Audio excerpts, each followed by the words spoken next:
Hello, this is day 97 of reading one canto of the Divine Comedy every single day. We are on Paradiso, Canto 30, which I'll read from the Longfellow translation before giving some quick comments. Perchance 6,000 miles remote from us is glowing the 6th hour, and now this world inclines its shadow almost to a level, when the mid-heaven begins to make itself so deep to us that here and there a star ceases to shine so far down as this depth. And as advances bright exceedingly the handmaid of the sun, the heaven is closed, light after light, to the most beautiful. Not otherwise the triumph, which forever plays round about the point that vanquished me, seeming enclosed by what itself encloses. Little by little from my vision faded, whereat to turn mine eyes on Beatrice, my seeing nothing and my love constrained me.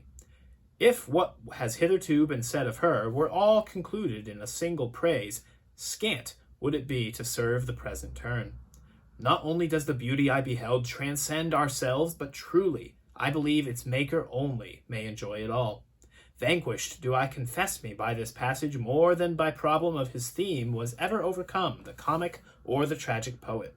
For as the sun, the sight that trembles most, even so the memory of that sweet smile my mind depriveth of its very self. From the first day that I beheld her face in this life to the moment of this look, the sequence of my song has never been severed.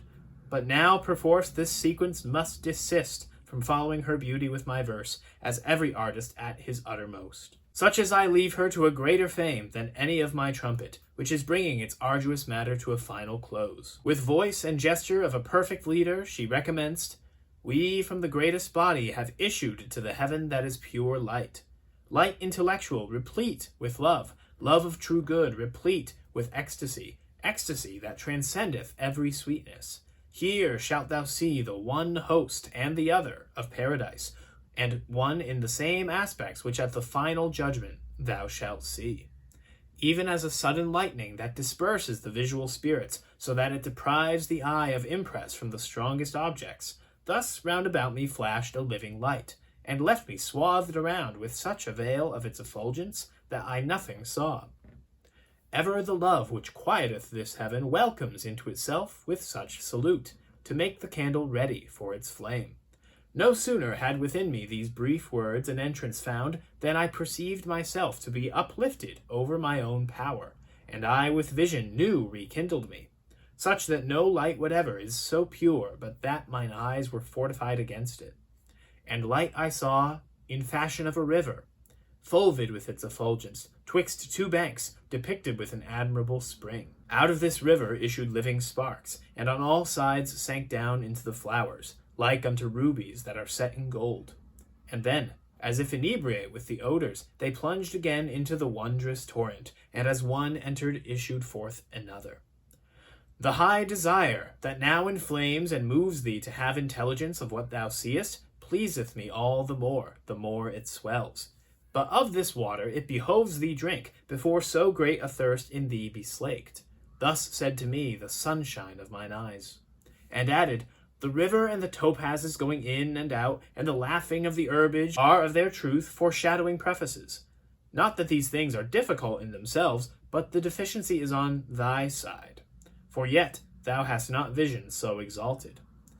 There is no babe that leaps so suddenly with face towards the milk, if he awake much later than his usual custom is, as I did, that I might make better mirrors still of mine eyes, down stooping to the wave which flows that we therein be better made. And even as the penthouse of mine eyelids drank of it, forthwith appeared to me, out of its length to be transformed to round. Then as a folk who have been under masks seem other than before, if they divest the semblance not their own they disappeared in, thus into greater pomp were changed for me the flowerets and the sparks, so that I saw both of the courts of heaven made manifest. O splendor of God, by means of which I saw the lofty triumph of the realm veracious, give me the power to say how it I saw. There is a light above, which visible makes the Creator unto every creature, who only in beholding him has peace. And it expands itself in circular form to such extent that its circumference would be too large a girdle for the sun. The semblance of it is all made of rays reflected from the top of primal motion, which takes therefrom vitality and power. And as a hill in water at its base mirrors itself, as if to see its beauty when affluent most in verdure and in flowers, so, ranged aloft all round about the light, mirrored I saw in more ranks than 1,000, all who above there have from us returned. And if the lowest row collect within it so great a light, how vast the amplitude is of this rose in its extremest leaves. My vision in the vastness and the height lost not itself, but comprehended all the quantity and quality of that gladness. There, near and far, nor add nor take away, for there where God immediately doth govern, the natural law in naught is relevant. Into the yellow of the rose eternal that spreads and multiplies and breathes an odor of praise unto the ever-vernal sun, as one who silent is and fain would speak, me Beatrice drew on and said, Behold of the white stoles how vast the convent is. Behold how vast the circuit of our city. Behold our seats so filled to overflowing, that here henceforward are few people wanting. On that great throne whereon thine eyes are fixed for the crown's sake already placed upon it, before thou suppest at this wedding feast shall sit the soul, that is to be Augustus on earth, of noble Henry, who shall come to redress Italy ere she be ready. Blind covetousness that casts its spell upon you has made you like unto the little child, who dies of hunger and drives off the nurse. And in the sacred form then shall be a prefect such that openly or covert on the same road he will not walk with him. But long of God he will not be endured in holy office. He shall be thrust down where Simon Magus is for his deserts, and make him of Alagna lower go. So as the model of the 9 spheres fades from Dante's sight, that's the signal that he and Beatrice have ascended above the spheres now into the Empyrean, the most secret room that was referred to before, I think, by St. James. This is where the love of God is simply viewed by all of the blessed souls, all the souls of heaven at once. How? Well, they're all arranged in this celestial rose, let's say. Let's say each of the petals is like a seat where somebody sits and looks upward, where they can see God. Now, every single soul we've seen prior to this is also here. Nobody's excluded from this that we've seen in the rest of the Paradiso.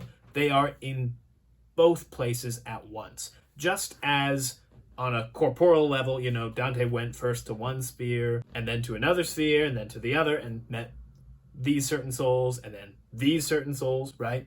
But at the Prima Mobile, he could see the perspective was completely reversed in the sight of God, spiritually speaking.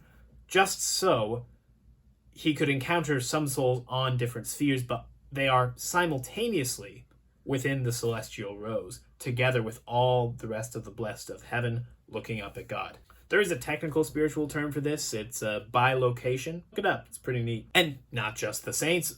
Dante also sees all of the angels present here as well. This is the full court of heaven, as Dante would say it. As they arrive in the Empyrean, though, Beatrice becomes so beautiful that Dante suspects only God himself could actually understand and appreciate just how beautiful she is. This has happened at every single time that they've ascended spheres, right? And it's only natural.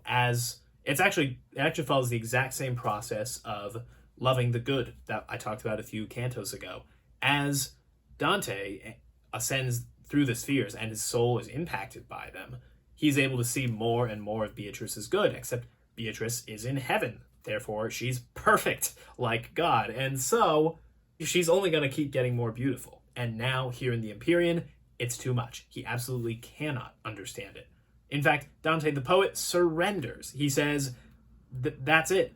The theme, the subject I'm trying to write about is too great for me to possibly capture into words. Which for the writer is something of a failure. He's been struggling throughout the Paradise because he's dealing with things that are above human comprehension and trying to bring them down to earth. But now he basically is just giving up. And in the same way as he admits defeat in trying to write about Beatrice's beauty and moves on to talking about God and the vision of God in the heaven with the celestial rose, at the exact same moment, Beatrice announces that her role as guide is fulfilled, is finished. She has done exactly what love of another person should do. It should lead you to God. If you love somebody, you should lead them to God as close as you can possibly get. And then they should keep going. So the exact same thing is happening both for Dante the poet and Dante the pilgrim at the same time.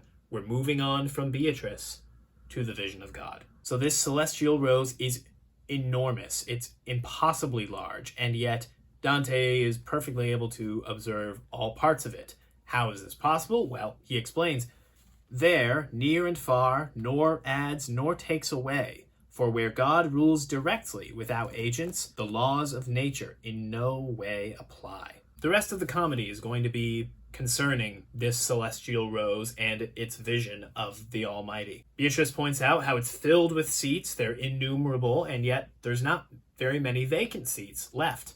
She does point out one particular seat with a crown already over it that is going to be filled, she says, at some point in the future, and that is that of Henry, Count of Luxembourg, who became Emperor Henry VII. Thank you, Mark Musa.